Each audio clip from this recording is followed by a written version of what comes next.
Mother Holle by the Brothers Grimm, narrated by Kusi. Once upon a time there was a widow who had 2 daughters. One of them was beautiful and industrious, the other ugly and lazy.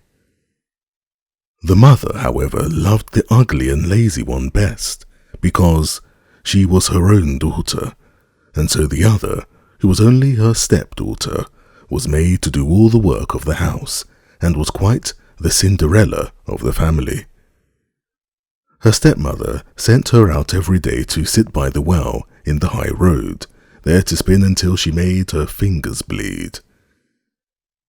Now it chanced one day that some blood fell onto the spindle, and as the girl stopped over the well to wash it off, the spindle suddenly sprang out of her hand and fell into the well. She ran home crying to tell of her misfortune, but her stepmother spoke harshly with her, and after giving her a violent scolding, said unkindly, "As you have let the spindle fall into the well, you may go yourself and fetch it out."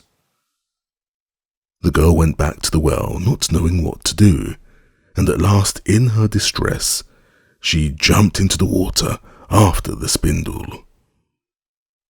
She remembered nothing more until she awoke and found herself in a beautiful meadow, full of sunshine, and with countless flowers blooming in every direction.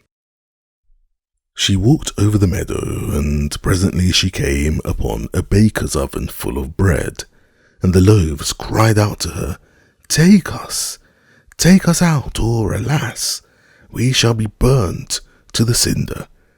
We were baked through long ago." So she took the bread shovel and drew them all out. She went on a little farther till she came to a tree full of apples. shake me, I pray," cried the tree. "My apples, one and all, are ripe."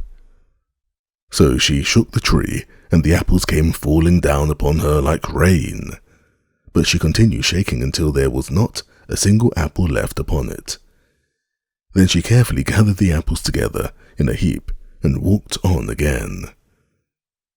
The next thing she came to was a little house, and there she saw an old woman looking out with such large teeth that she was terrified and turned to run away. But the old woman called after her, "What are you afraid of, dear child? Stay with me. If you will do the work of my house properly for me, I will make you very happy.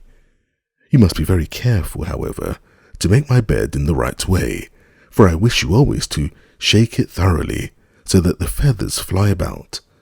Then they say, down there in the world, that it is snowing, for I am Mother Holle."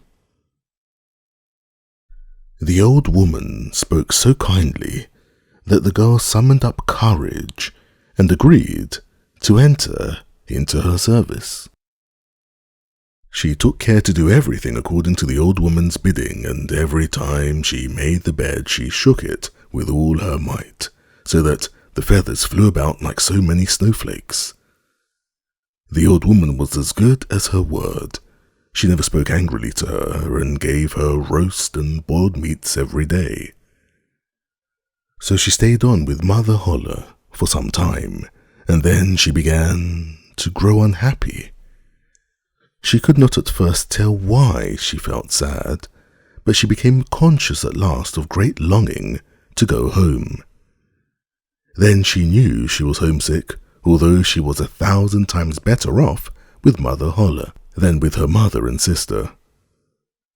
After waiting a while, she went to Mother Holle and said, "I'm so homesick that I cannot stay with you any longer, for although I am so happy here, I must return to my own people."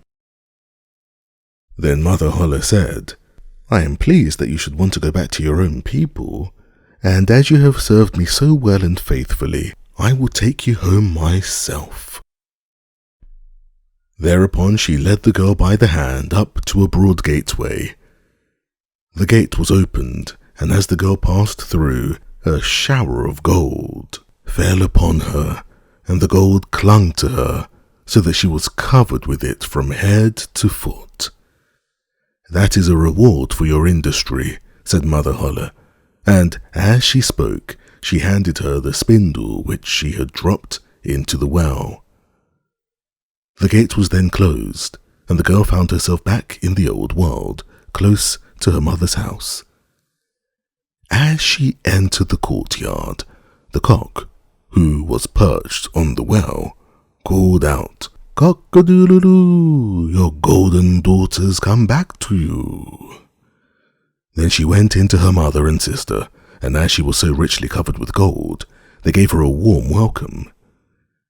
She related to them all that had happened, and when the mother heard how she had come by her great riches, she thought she should like her ugly, lazy daughter to go and try her fortune.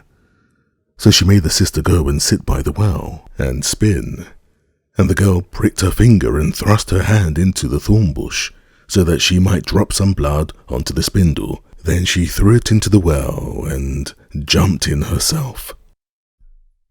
Like her sister, she awoke in the beautiful meadow and walked over it till she came to the oven. Take us out, or alas, we shall be burnt to a cinder. We were baked through long ago," cried the loaves as before. But the lazy girl answered, "Do you think I'm going to dirty my hands for you?" and walked on. Presently she came to the apple tree. Shake me, I pray, my apples one and all are ripe," it cried. But she only answered, "A nice thing to ask me to do. One of the apples might fall on my head," and passed on.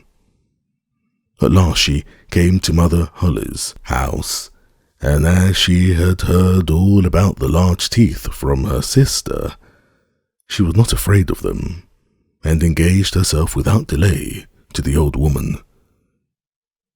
The first day she was very obedient and industrious, and exerted herself to please Mother Holle, for she thought of the gold she should get in return. The next day, however, she began to dawdle over her work, and the third day she was more idle still. Then she began to lie in bed in the mornings and refused to get up.